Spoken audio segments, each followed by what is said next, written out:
What's going on, guys? Welcome back to Faith Ventures, where we talk about all things Christ and entertainment. But today we're kind of like doing a little side quest here, if you will, where we're talking about the Karmelo Anthony verdict and everything that just went down the other day. How a young man was sentenced to 35 years, right? 35 years of his life, going to be gone. And the unfortunate aspect of this is that there's another young man who his life is also gone, but permanently. So I wanted to address this because I think there's a response that we as Christians need to have. And if I can, just for a quick, second in this video, be more of a pastor than someone who's talking about, the latest movie trailer or how an actor talked about God or stuff like that. If I can be a pastor here and really walk us through what I think should be our response to this event, I want to take the time to do that. And so the first thing that our response should be is there should be empathy from us across the board over this entire situation. Because there were two young lives that were lost here. One obviously being Austin Metcalf, who that tragic day lost his life.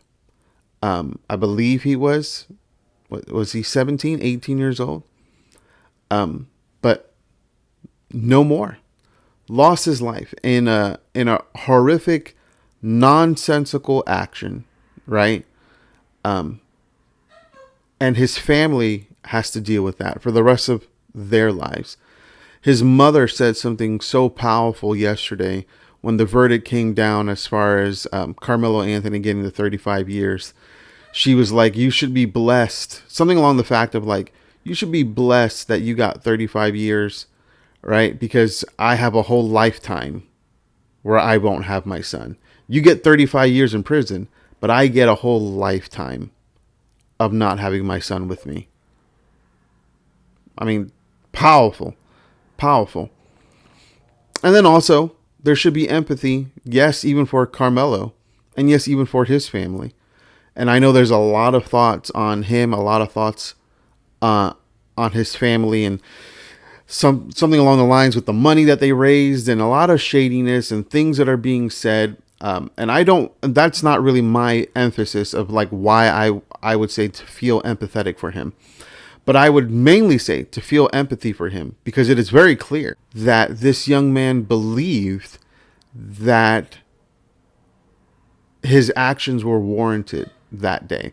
Now, I'm someone who grew up in New York, in the Bronx, which would be considered, a hood, right? That's the hood, the Bronx. And I saw that growing up. I still see that every time I would go back. I would see so many things happen that were just nonsensical. Right? People reacting and responding in ways that, again, are not for any civilized world nation to be operating in. But it's hood culture, right? It's hood culture where, someone disrespects, man, you got to show out. You got to let them know you can't disrespect me, right? That's the mentality that comes from there. And it's 100% a mentality that is instilled. It is taught. It is not something that, someone realizes or, like grows up to be like, no, it is taught. It's instilled. Man, if someone presses you, right? If someone challenges you in any way, you can't take the disrespect. And it's very clear that that is the environment that Karmelo Anthony grew up in.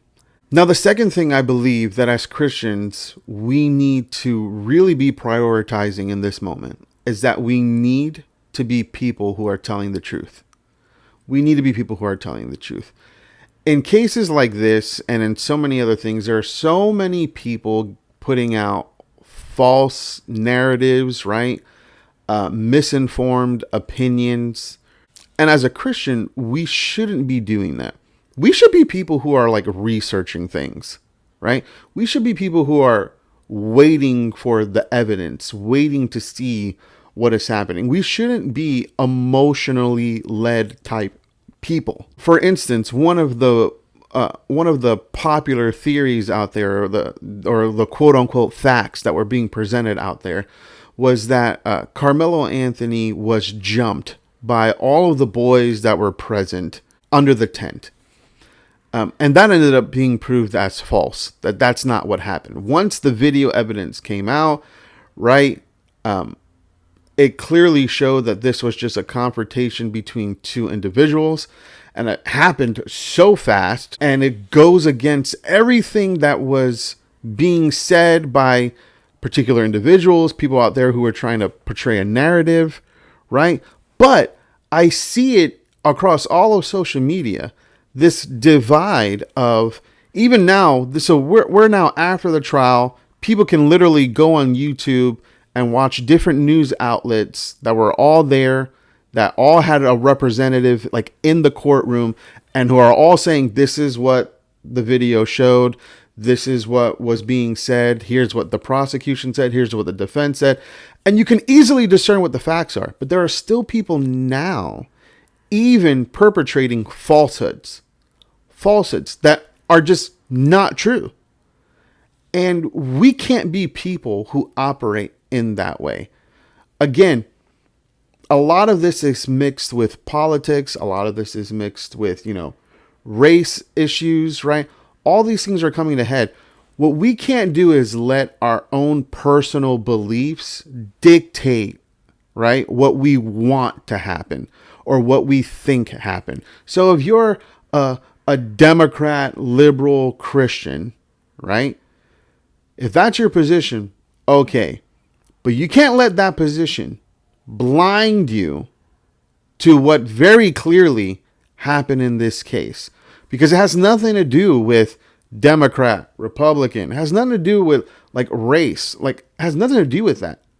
And if you're feeding into that, if you're falling into that trap, you're really just no better. You're really just an uninformed person who's actually just making things worse for society, right? And so we can't be afraid to just face the truth of the matter. We also can't be afraid to speak on the truth of the matter, which leads to my third point, which is we have to be people who are done tolerating evil. Now, I want to spend a little time here, right? Because having grown up in the church, having served in the church and worked at churches, again, over a decade worth of full-time ministry, serving, shepherding, teaching the word, all that, I came to a realization that my quote unquote form of Christianity was leaving wiggle room for evilness. That my compassion and that my empathy, right? My understanding, like not understanding as like comprehension, but like being willing to understand another person's like viewpoint, like looking at it from that way, was actually detrimental, because it was actually leaving room for evil, right, to still operate and to still have this wiggle room. And I think I've come to a place where I just don't want to operate in that way anymore.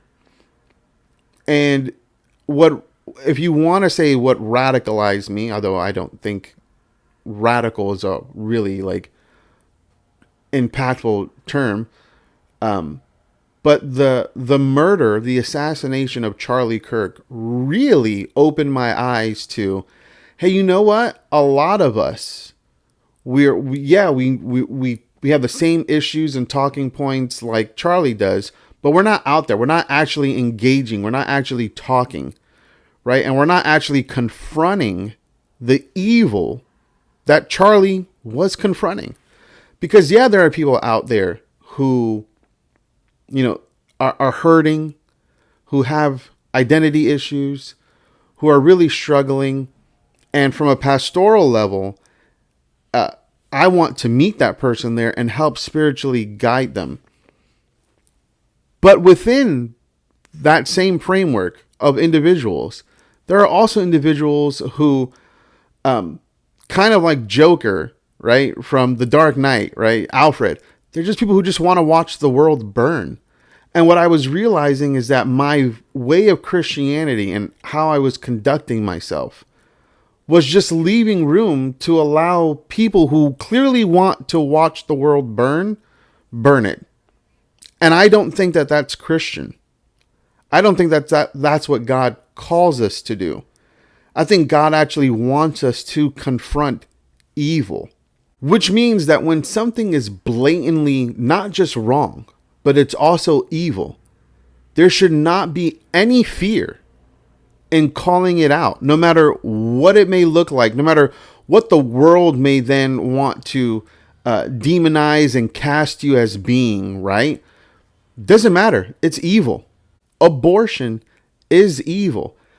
Taking young teenagers, children, and ripping apart their sexual organs because they believe that they're, the wrong sex or they're supposed to be this.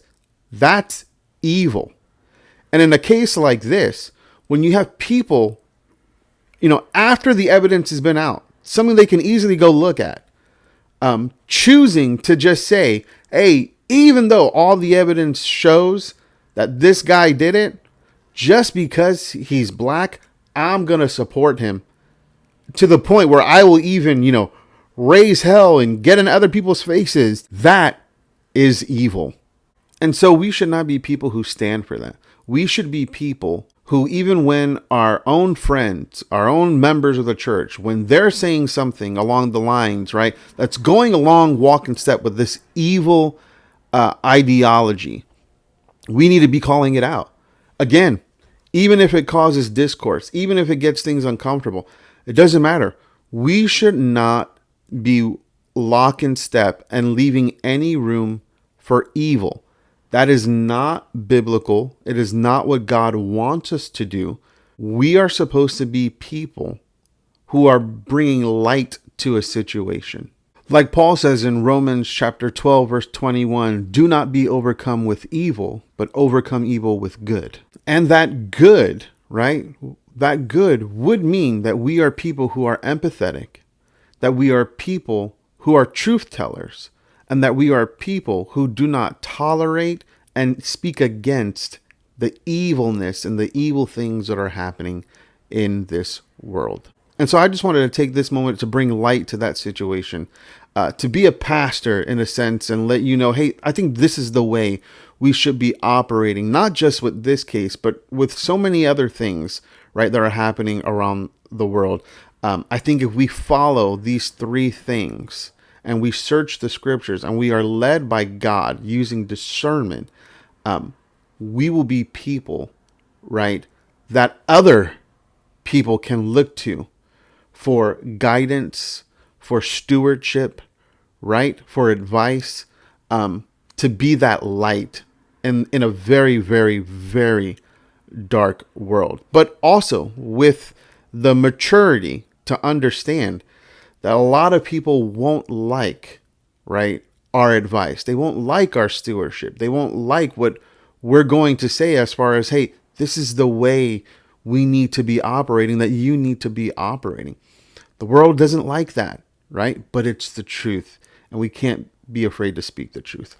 But those are my thoughts. Let me know in the comments what you guys think. Give us a like, a subscribe, and as always, I appreciate you guys. God bless.